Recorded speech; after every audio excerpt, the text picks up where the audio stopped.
우리 시간 함께 말씀 나누도록 하겠습니다. 우리 오늘 함께 나눠볼 말씀은 예레미야 7장 1절에서 11절 말씀입니다. 예레미야 7장 1절에서 11절 말씀입니다. 제가 대독하도록 하겠습니다. 여호와께로부터 예레미야에게 말씀이 임하니라. 이르시되 너는 여호와의 집 문에 서서 이 말을 선포하여 이르기를, 여호와께 예배하러 이 문으로 들어가는 유다 사람들아, 여호와의 말씀을 들으라. 만군의 여호와 이스라엘의 하나님께서 이와 같이 말씀하시되 너희 길과 행위를 바르게 하라. 그리하면 내가 너희로 이곳에 살게 하리라. 너희는 이것이 여호와의 성전이라, 여호와의 성전이라, 여호와의 성전이라 하는 거짓말을 믿지 말라. 너희가 만일 길과 행위를 참으로 바르게 하여 이웃들 사이에 정의를 행하며 이방인과 고아와 과부를 압제하지 아니하며 무죄한 자의 피를 이곳에서 흘리지 아니하며 다른 신들을 뒤를 따라 화를 자초하지 아니하면 내가 너희를 이곳에 살게 하리니 곧 너희 조상에게 영원 무궁토록 준 땅이니라. 보라, 너희가 무익한 거짓말을 의존하는도다. 너희가 도둑질하며 살인하며 간음하며 거짓 맹세하며 바알에게 분향하며 너희가 알지 못하는 다른 신들을 따르면서 내 이름으로 일컬음 받는 이 집에 들어와서 내 앞에 서서 말하기를 우리가 구원을 얻었나이다 하느냐. 이는 이 모든 가증한 일을 행하려 함이로다. 내 이름으로 일컬음 받는 이 집이 너희 눈에는 도둑의 소굴로 보이느냐? 보라, 나 곧 내가 그것을 보았노라. 여호와의 말씀이니라. 아멘. 아멘. 무익한 거짓말에서 벗어나는 신앙이라는 제목으로 말씀을 선포하도록 하겠습니다. 러시아와 우크라이나의 전쟁이 언제 끝날지 모르는 가운데 또 다른 곳에서 전쟁이 일어났습니다. 여러분 잘 아시다시피 바로 이스라엘과 하마스 간의 전쟁입니다. 이미 이 전쟁으로 2,500명이 넘는 사람들이 죽었지만 팔레스타인 지역에서의 이 전쟁은 식을 줄 모르고 더욱더 치열해지고 있는 듯합니다. 전쟁이 벌어지고 있는 이 팔레스타인 지역은 특별히 이스라엘에게 아주 중요하고 의미가 있는 곳입니다. 그곳은 하나님께서 허락하신 약속의 땅이기 때문입니다. 그리고 이들은 하나님께서 택하신 선민이라는 자부심이 있기 때문에 이스라엘이 모든 나라의 중심이라고 생각합니다. 그리고 모든 나라의 중심인 이스라엘의 중심은 예루살렘이며 이 예루살렘의 중심은 성전의 중심이라고 여깁니다. 하나님은 하나님이 이스라엘의 중심이심을 이스라엘이 광야 생활을 할 때부터 가르치셨습니다. 이스라엘 사람들이 광야 생활을 하며 진을 칠 때에도 성전의 전신인 성막을 중심으로 진을 치게 하셨습니다. 그래서 성막은 이스라엘 백성들에게 한 가운데 놓여져 있었습니다. 회막을 둘러싸고요. 레위인들이 진을 쳤고 이 레위인들의 진영을 둘러싸고 12지파가 진을 쳤습니다. 그래서 하나님의 성막은 늘 이스라엘의 중심 가운데 있었습니다. 그리고 이 성막이 성전이 되어지고 이스라엘은 성전 중심의 삶을 살았습니다. 하나님이 계시는 성전이 세계의 중심이고 그들에게 있어서는 여전히 이 성전은 자신들의 번영을 담보하는 아주 든든한 버팀목인 것 같습니다. 오늘 본문 말씀에 예레미야가 활동하는 시기는 솔로몬이 지은 예루살렘의 성전이 있었던 때입니다. 시대적으로는요, 이때 북이스라엘이 아수르에게 멸망했고 남유다도 바벨론으로 인해 고전하던 때였습니다. 이때 하나님께서는 예배하러 이 문으로 들어가는 사람들에게 정말 이제 충격적인 말을 전하라고 예레미야에게 말씀하십니다. 4절을 내가 다시 읽습니다. 너희는 이것이 여호와의 성전이라, 여호와의 성전이라, 여호와의 성전이라 하는 거짓말을 믿지 말라.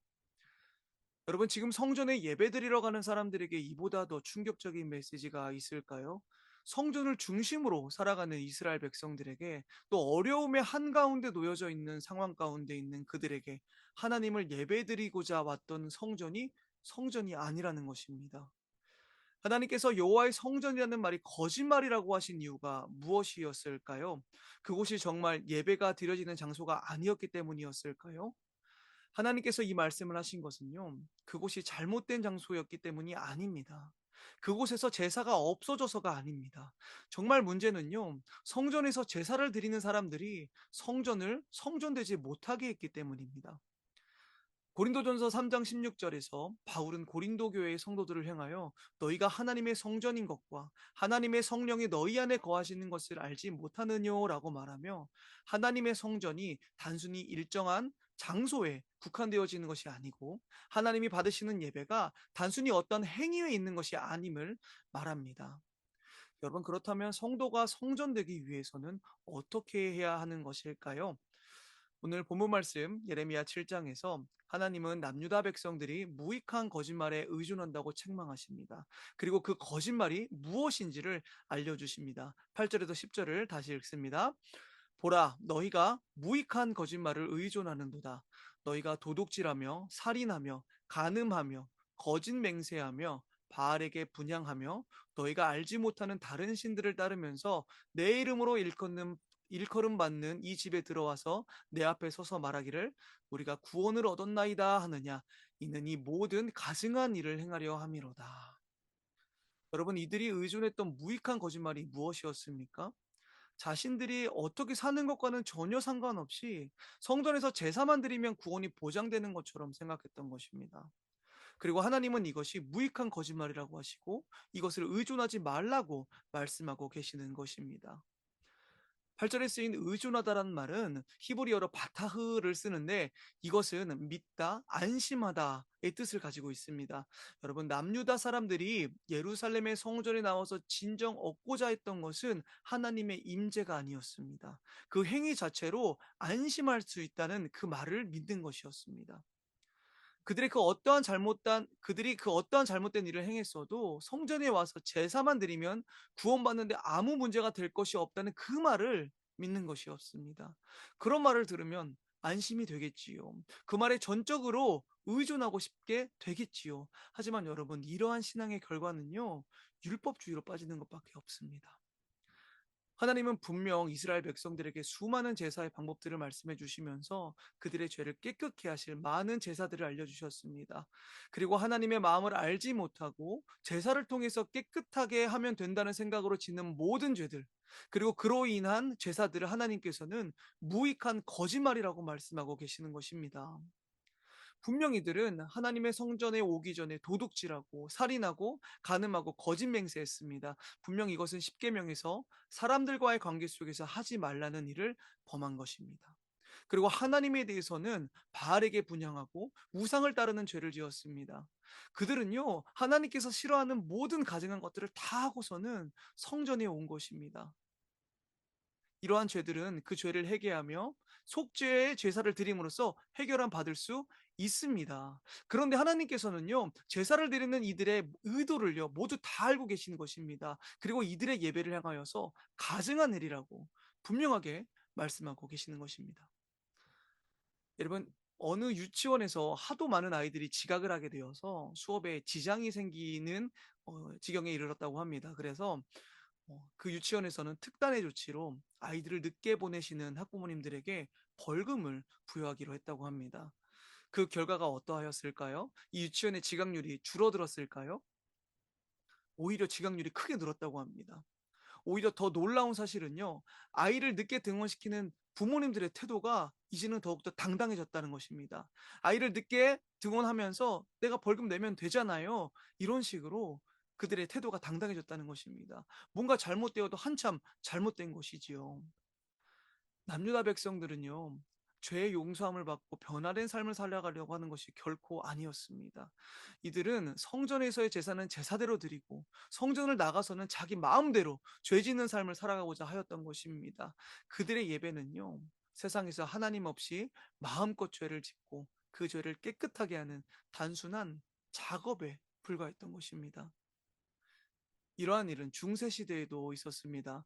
교황 율리오 2세가 세상에서 가장 아름다운 대성당을 하나님께 지어 바치겠다고 결심하고 성베드로 성당 건축을 시작했고, 1503년에 교황 율리오 2세가 죽은 이후 교황 레오 10세가 성당 건축을 이어갔습니다. 그런데 성당 건축을 위해서 필요한 재정이 너무나도 컸고 결국 부족한 이 재정을 충당하기 위해서 시작한 일이 여러분 잘 알고 계시는 면죄부를 판매하는 것입니다. 1513년부터 시작된 이 면죄부 판매는 정말 그 효과는 정말 엄청났습니다. 면죄부 판매를 책임졌던 요한 테첼이라고 하는 이 도미니칸 수도사는요, 면죄부로 인해서 하늘문이 열린다고 하였습니다.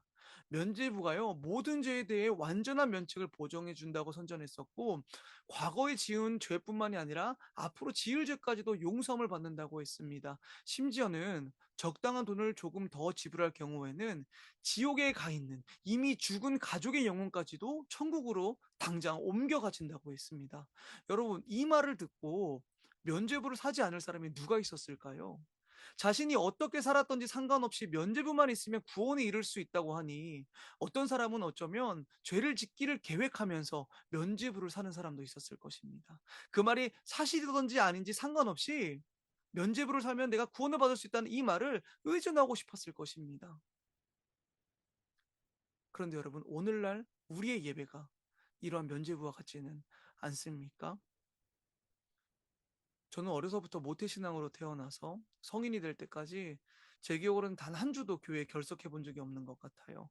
제 의지가 아니었고 전적으로 부모님의 믿음 때문이었지요.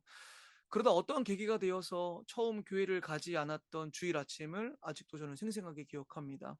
주일 아침에 눈 떠보니까 아침 11시더라고요. 예배 시간 다 지나가 있었고 저는 교회를 가지 못했습니다. 그때 저를 가득 채웠던 감정이 무엇이었냐면 죄책감이었습니다.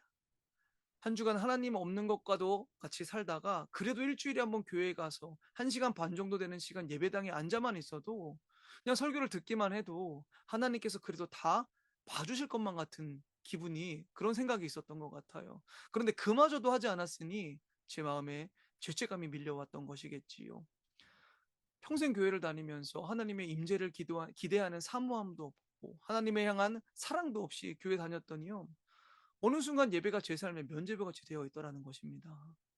문제는요, 주일 성수가 창조주의 피조물로서 완전한 안식을 누리는 특별한 시간이 아니고요. 면죄부와 같이 나의 기분을 더 좋게 하고 죄로부터 완전한 자유는 아니지만 그나마 조금 안전을 누리게 하는 율법으로 전락해 버리면 한 번은 죄책감이 들지만 두 번째부터는 그 죄책감마저도 들지 않더라는 것입니다.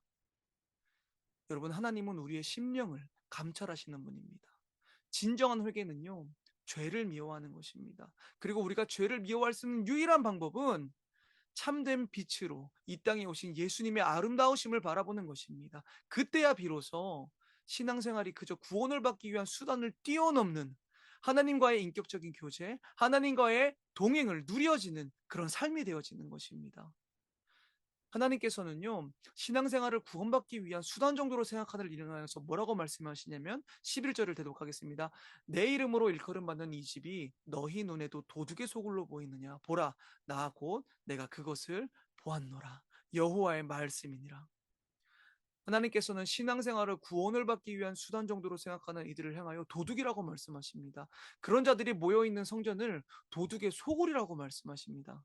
여러분, 누가복음 19장에서 성전한 장사치들을 보시면서 예수님께서 인용하신 말씀도 이 예레미야 7장 11절의 말씀입니다. 도둑의 소굴이라고 한다면 도둑들이 도둑질할 것들을 계획하고 또 약탈한 물건들을 숨겨두기 위한 장소입니다. 그런데 하나님이 보실 때에 유다 백성들이 성전에 모여드는 모습이요, 꼭 성전 밖에서 도둑과 같은 생활을 하다가 돌아오는 도둑과도 같이 보인다는 말씀인 것입니다. 그러니 하나님께서 성전에 들어오는 이들을 보시면서 얼마나 마음 아파하셨을까요? 사랑하는 성도 여러분, 하나님께서 원하시는 예배자는 성전에서만 예배드리는 자가 아닙니다. 교회 안에서만 크리스천이고 가정과 일터에서는 세상 사람들과 똑같이 우상을 마음에 품고, 아니 어쩌면 세상 사람들보다 더 큰 우상들을 마음에 품고 살아가는 반쪽짜리 크리스천이 아닙니다.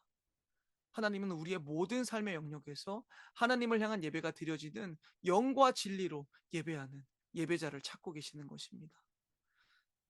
그래서 이 시간 우리의 삶의 예배는 어떠한지 돌아보기를 원합니다.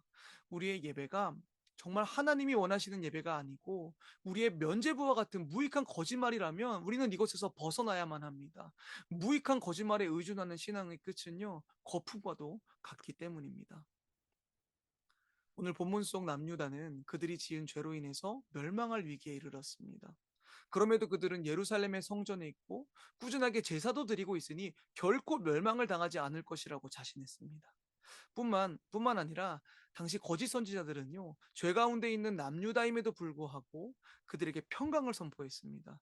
그들은 이스라엘이 곧 멸망할 것이라는 예레미야의 말 대신 그들이 듣고 싶어 했던 평강의 말, 그들이 의지하고 싶었던 거짓 선지자들의 거짓된 샬롬에 반응했던 것입니다. 그 이유가 무엇입니까? 바로 남유다 사람들은 한결같이 성전으로 인해서 자신들의 안전이 보장될 것이라는 생각을 가지고 있었기 때문입니다.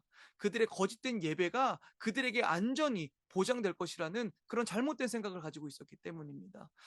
그런데 하나님께서 정말로 원하시는 것은요, 그들이 성전이라고 하는 외적 건물을 믿고 의지하는 것이 아니고 예배라고 하는, 그들의 거짓된 예배라고 하는 껍데기만 남은 그런 행위를 믿고 의지하는 것이 아니고 하나님을 믿고 의지하는 것이었습니다. 무익한 거짓말에 의존하는 남유다 사람들에게는 성전 건물마저도 거대한 우상이었습니다.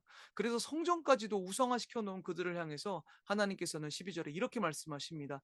너희는 내가 처음으로 내 이름을 둔 처소 실로에 가서 내 백성 이스라엘의 악에 대하여 내가 어떻게 행하였는지를 보라. 여러분, 실로가 어디냐면요, 이스라엘이 가나안 땅에 들어온 후에 성막이 있던 곳입니다. 그런데 엘리 제사장 시대에 이스라엘이 죄악 가운데 있었고 하나님께서는 이스라엘을 징벌하기 위해서 블레셋을 사용하셨지요. 그리고 그 결과는 우리가 너무나도 잘 알고 있듯이 이스라엘의 완전한 패배였습니다. 그리고 계속해서 패배가 이어지자 결국 이스라엘 장로들은 한 가지 비책을 생각하게 되는데, 그것은 언약궤를 가지고 전쟁터에 나가는 것입니다. 하지만 언약궤를 앞장세운 전쟁에서 이스라엘은요, 승리하지 못했고 더 참혹한 패배를 맛보게 되어집니다. 이 전쟁에서 엘리 제사장의 두 아들이 죽임을 당하게 되었고 심지어 자신들을 구원할 것이라고 여겨졌던 이 언약궤까지도 블레셋에게 빼앗기게 되어지는 것입니다. 무익한 거짓말을 따르는 신앙의 결과는 언약궤를 빼앗긴 이스라엘 백성들 같이 하나님과의 완전한 단절입니다. 블레셋 사람들에게 언약궤를 빼앗겼던 사사시대 말기에 이스라엘 백성들이 그러했고요. 도둑의 소굴이라 불리운 남유다 백성들의 우상이 되어버린 예루살렘의 성전도 결국 바벨론에 의해서 무너지고 말았습니다. 여러분, 우리의 예배가 껍데기만 남겨진다면 우리가 믿고 의지하는 우리의 예배, 우리가 믿고 의지하는 이 성전도 모두 다 무너지고 말 것입니다. 눈에 보이는 것은요, 모두 무너지기 마련이기 때문입니다. 가장 마지막으로 세워진 헤로드 왕이 지었던 예루살렘 성전도 서기 70년에 로마의 군대에 의해서 무너지게 되었습니다. 지금은 성전의 서쪽 벽만 남았고 팔레스타인을 정복한 이슬람은 성전 자리에 이슬람 사원인 바위돔 사원을 세워 놓았습니다. 여러분, 그렇다면 우리가 진정으로 믿고 의지해야 할 성전은 무엇일까요? 무익한 거짓말에 빠져 허우적대면서 무너져 드릴 수밖에 없는 우리를 대신해서 무너져 주시고 우리를 대신해서 버려지셔서 보배로운 모퉁이 돌이 되어 주신 예수 그리스도입니다. 이스라엘 백성들에게 성막을 허락해 주시고 또 성전을 허락하시며 하나님 중심으로 살게 허락하신 하나님의 은혜를 망각하고 제사와 성전까지도 하나님보다 우선순위에 두어 우상화할 수밖에 없는 그런 우리들에게 요한복음 2장에서 예수님은 그 성전을 헐어버리라고 말씀하십니다. 그리고 십자가에 달리신 예수님은 죽은 자 가운데 머무르지 않으시고 3일 만에 부활하시면서 우리가 참 정말로 의지해야 할 참된 성전이 되어 주셨습니다. 껍데기만 남은 우리의 예배를 다 허물고 이마저도 우상이 되어버린 우리의 종교 생활을 허물고 아름다운 참 성전이신 예수님을 바라볼 때 우리는 비로소 하나님이 원하시는 진정한 삶의 예배를 드릴 수 있게 되어지는 것입니다. 여러분, 복음이 무엇입니까? 하나님이 원하시는 예배조차 드릴 수 없는 우리들, 예수님을 믿는다고 말하면서 예수님을 그저 램프의 요정 지니처럼 나의 바람과 소원이 이루어지는 존재로밖에 생각하지 못하는 우리들, 하나님께 드린다는 예배마저도 모든 초점이 나의 구원, 나의 영적 죄책감을 덜기 위한 면죄부에 그치고 마는 무익한 거짓말에 스스로를 속이고 있는 우리를 위해서 예수님께서 십자가에서 허물어지신 것입니다. 예수님이 가장 고통스러운 방법으로 허물어지시고 가장 큰 아픔을 겪으시면서 버려지시며 우리의 모퉁이 돌이 되어주셨기 때문에 우리에게 놀라운 변화가 일어나는데, 그 변화가 무엇이냐면 베드로전서 2장 9절에 있는 정체성의 변화입니다. 베드로전서 2장 9절 10절을 읽습니다. 그러나 너희는 택하신 족속이요 왕 같은 제사장들이요 거룩한 나라요 그의 소유가 된 백성이니 이는 너희를 어두운 데서 불러내어 그의 기이한 빛에 들어가게 하신 이의 아름다운 덕을 선포하게 하려 하심이라. 너희가 전에는 백성이 아니더니 이제는 하나님의 백성이요 전에는 긍휼을 얻지 못하였더니 이제는 긍휼을 얻은 자니라. 여러분, 이것은요 완전한 변화를 말합니다. 완전한 정체성의 변화를 말합니다. 우리의 무익한 거짓말을 허물어 주신 예수님 때문에 이제는 우리가 하나님의 택한 족속이 되어지는 것이고 왕 같은 제사장이요 거룩한 나라요 그의 소유가 된 백성이 되어지는 것입니다. 사랑하는 성도 여러분, 하나님은 무익한 거짓말을 의존하며 살아가는 유대인들을 안타깝게 보셨습니다. 하나님은 무익한 거짓말을 의존하며 살아가는 우리들을 지금 안타깝게 보고 계십니다. 여러분, 우리가 붙잡고 있는 무익한 거짓말들이 무엇입니까? 우리에게 우상이 되어져 버린 무너져야 할 성전은 무엇입니까? 우리가 알면서 또 모르면서 살고 있는, 우리가 알면서 또 모르면서 사고 있는 우리의 면죄부는 또 무엇입니까? 이 시간 이 모든 것들을 허무시는 예수님을 바라보기를 소망합니다. 이 시간 이 모든 것들을 허무시고 우리의 모퉁이들 되어 주셔서 우리에게 참된 구원을 허락하신 그 예수님을 바라보시기를 소망합니다. 여러분, 말씀을 정리합니다. 사랑하는 이를 만나는 일은요 너무나도 기대되고 설레는 일인 듯합니다. 아내와 처음 데이트를 하던 날 어떤 마음이었는지, 또 그때 함께 본 영화가 무엇이었고 그 영화의 OST가 무엇이었는지 아직까지 생생하게 저는 기억하고 있습니다. 여러분, 모두 이러한 경험이 있으시지요? 예배는요 하나님과의 인격적인 만남의 자리입니다. 우리의 예배가 껍데기만 남겨지고 우상이 되어지지 않는 유일한 방법은요 하나님을 더욱더 사랑하는 것입니다. 하나님을 너무나도 사랑해서 모든 공예배가 기대되어지고 설레어지고 일주일에 한 번 있는 그 공예배로는 부족해서 말씀 앞에서 하나님을 만나고 깊은 기도 가운데 하나님과 교제하는 그 예배자가 이 시간 예배드리고 있는 우리들 모두가 되어지기를 소망합니다. 여러분, 우리가 언제 전도할 수 있는지 아십니까? 하나님을 너무나도 사랑해서 하나님이 나에게 주신 그 사랑이 너무나도 커서 그 사랑을 전하지 않고서는 견딜 수 없을 때 비로소 전도도 할 수가 있게 되어지는 것 아니겠습니까? 무익한 거짓말에서 벗어나는 저와 여러분 되기를 축복합니다. 그리고 진정 우리가 의지하는 것이 껍데기만 남은 기독교라는 종교가 아니고요. 우리의 우상을 다 허무시고 산돌이 되어주신 예수 그리스도가 되어지기를 이 시간 예수님의 이름으로 축복합니다. 아멘.